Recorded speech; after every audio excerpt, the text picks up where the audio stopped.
কালো কালো করিস নে লো গোয়ালের ঝি, আমায় বিধাতা করেছে কালো, আমি করব কি? ওই যে বিধাতা কালো করেছে, আমি কি করব? প্রকৃত সৌন্দর্য শুধুমাত্র কি বাহ্যিক রূপ, রং, চেহারা এটাতে না। প্রকৃত সৌন্দর্য আত্মিক সৌন্দর্যেরও কিন্তু একটা প্রতিরূপ। আত্মিক সৌন্দর্য, বিশুদ্ধতা, সরলতা, চরিত্র সবকিছু নিয়েই কিন্তু প্রকৃত সৌন্দর্য। এটা কিন্তু আমার কথা না, এটা she walks in beauty, Lord Byron, যাকে কিনা বলা হয় রোমান্টিক সাম্রাজ্যের সম্রাট, লর্ড বাইরনের লেখা শি ওয়াক্স ইন বিউটির ভাব সম্প্রসারণ বা থিম, সেখানে তিনি এই কথা বলেছেন। চলো আমরা আজকে কবিতাটা দেখবো কিভাবে পরীক্ষায় এইচএসসি প্রথম পত্রে, ইংরেজি প্রথম পত্রে এইচএসসি তে কবিতাটা খুবই গুরুত্বপূর্ণ। আমরা আজকে চলো কবিতার ব্রেক ডাউন করে দেখবো এবং কিভাবে থিম লেখা যায় এ সম্পর্কে আমরা আলোচনা করব। চলো আমি প্রথমত চলে যাচ্ছি একদম, খেয়াল করো লর্ড বায়রন এই কবিতা দিয়ে কি বোঝাতে চাচ্ছেন।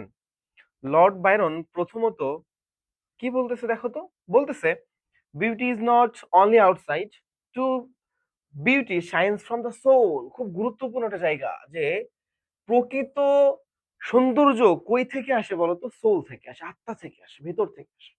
এখন এই জায়গাটা এখানে খুব গুরুত্বপূর্ণ জায়গা। আরো অনেক কথা তিনি লেখার চেষ্টা করেছেন, যেমন বলতেছে ইমেজিন, কল্পনা করতে বলতেছে যে someone so beautiful that even the night becomes brighter.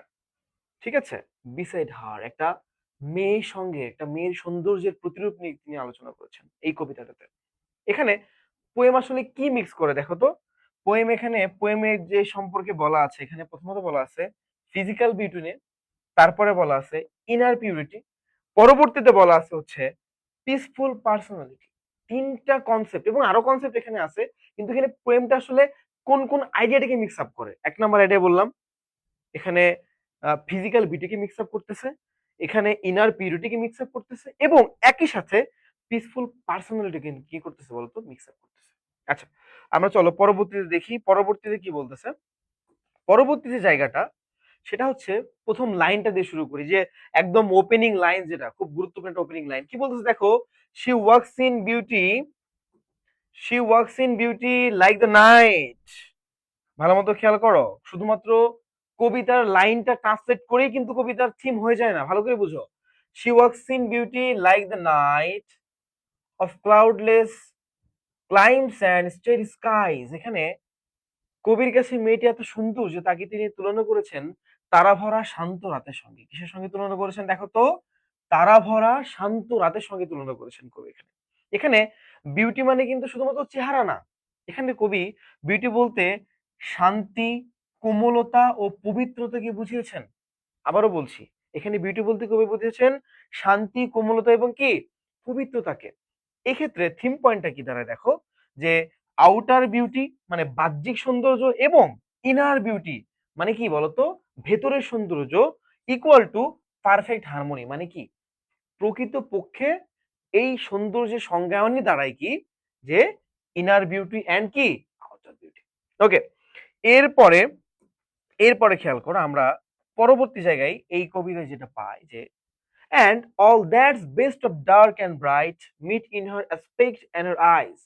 এই জায়গায় কবি এই স্তবক দিয়ে কি বোঝাচ্ছে দেখো, খেয়াল করো, যে অন্ধকার ও আলোর সবচেয়ে সুন্দর দিকগুলো তার চোখ ও চেহারায় একসঙ্গে মিলেছে। ভালো মতো খেয়াল করো, যে অন্ধকার এবং আলোর সবচেয়ে সুন্দর দিকগুলো তার চোখ এবং চেহারায় একসঙ্গে মিলেছে। এখানে কি বলছে দেখো তো, এটাকে পারফেক্ট বিউটির সঙ্গে সংজ্ঞায়ন করতে যাচ্ছে কবি। কার সঙ্গে সংজ্ঞায়ন করতে যাচ্ছে? পারফেক্ট বিউটির সঙ্গে সংজ্ঞায়ন করতে যাচ্ছে। এখানে কবি বোঝাতে চেয়েছেন যে সত্যিকারের সৌন্দর্য কখনো অতিরিক্ত হয় না, এটা ব্যালেন্সড হয়। বরং এটা কি হয় বলতো? ব্যালেন্সড হয়। সত্যিকারের সৌন্দর্য কখনো অতিরঞ্জিত হয় না। এই জায়গার মূল স্তবক এইটা নির্দেশ করতেছে।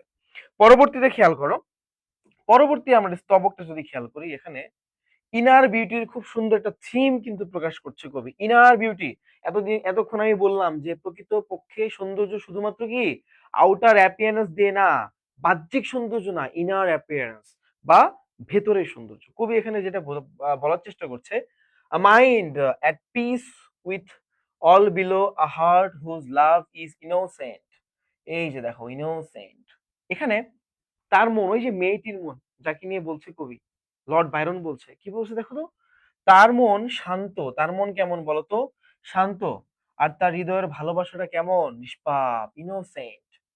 কবির মতে সুন্দর মুখের চেয়ে সুন্দর মন বেশি গুরুত্বপূর্ণ। শুধু লর্ড বাইরন না, আমরা সবাই জানি যে প্রকৃতপক্ষে যার মন যত বেশি সুন্দর, সে তত বেশি সুন্দর হয়ে থাকে। কবির সাথে কিন্তু আমাদের কি প্রাকৃতিক যে ব্যাপারটা, এটা কিন্তু মিল রয়েছে। তাহলে কবির সব থেকে বড় জায়গাটা কি, খুব বড় একটা কোর জায়গা কি দেখো তো, সুন্দর মুখ আর সুন্দর মন। এই যে মন, সুন্দর মুখের থেকে কি সুন্দর মন বেশি ইম্পর্টেন্ট। এই কবিতার মূল থিমের খুব গুরুত্বপূর্ণ একটা জায়গা, এবং এটাকে বলা যায় হচ্ছে ইনার বিউটির খুব গুরুত্বপূর্ণ একটা থিম কিন্তু সুন্দর মন। ঠিক আছে, তাহলে এখানে বিউটি, তাহলে এখানে দেখো ট্রু, ট্রু বিউটি কই থেকে আসে, দেখো true beauty comes from purity and innocence. সবথেকে গুরুত্বপূর্ণ দুটো ওয়ার্ড, পিউরিটি মানে কি বলতো, বিশুদ্ধতা, আর ইনোসেন্স মানে কি সরলতা। তার মানে কি বলতেছে, true beauty comes from purity and কি ইনোসেন্স। এই যে পিউরিটি আর ইনোসেন্স, এই দুটা কে বলা যায় একদম সেন্টার পয়েন্ট এই থিমের, কি বলতো সেন্টার পয়েন্ট বা মেইন মেসেজ, যেটা কবি কি করতে যাচ্ছে এই কবিতার মাধ্যমে দিতে যাচ্ছে, লর্ড ব্যারন দিতে যাচ্ছে।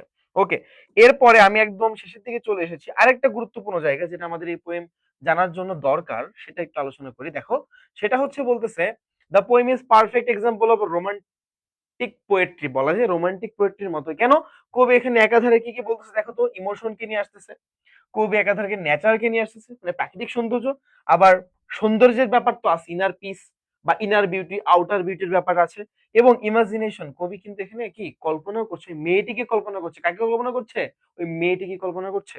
তাহলে খেয়াল করো, এখানে ইজি কিওয়ার্ড কি দাঁড়ায়, যারা যারা জানো না তাদের, বা কিওয়ার্ড নিয়ে তাদের এই কবিতার পড়ার পরে সমস্যা একটু বলে দিই। দেখো, হারমোনি বলতে এখানে সম্প্রীতি বোঝাই, বা একসাথে মেলবন্ধন এটাকে বোঝাচ্ছে।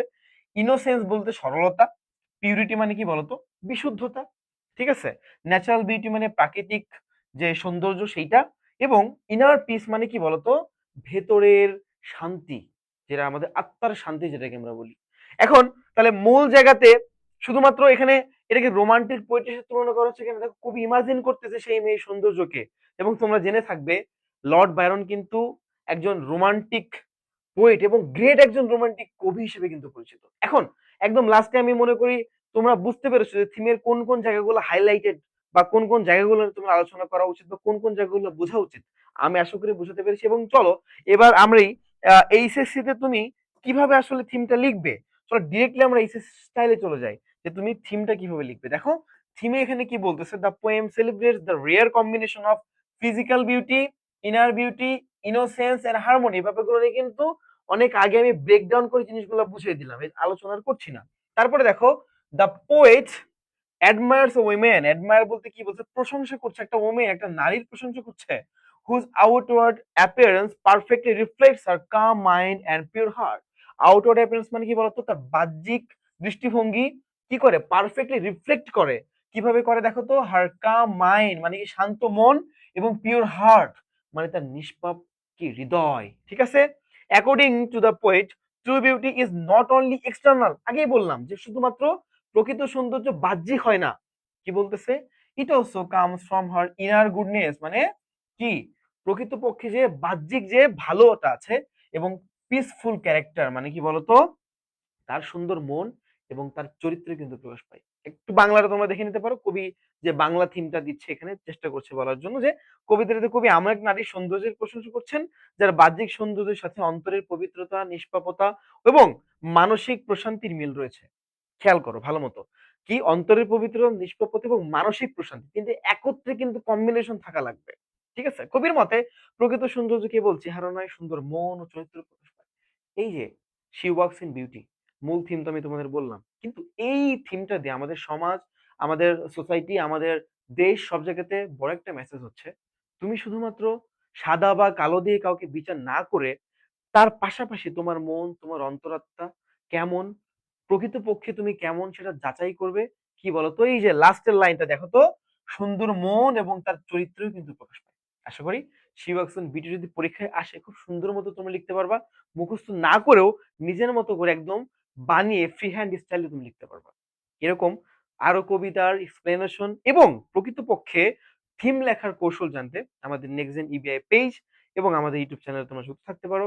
তোমাদের সাথে আবারও খুব দ্রুত দেখা হবে ইনশাআল্লাহ। আজকে এ পর্যন্তই। আল্লাহ হাফেজ।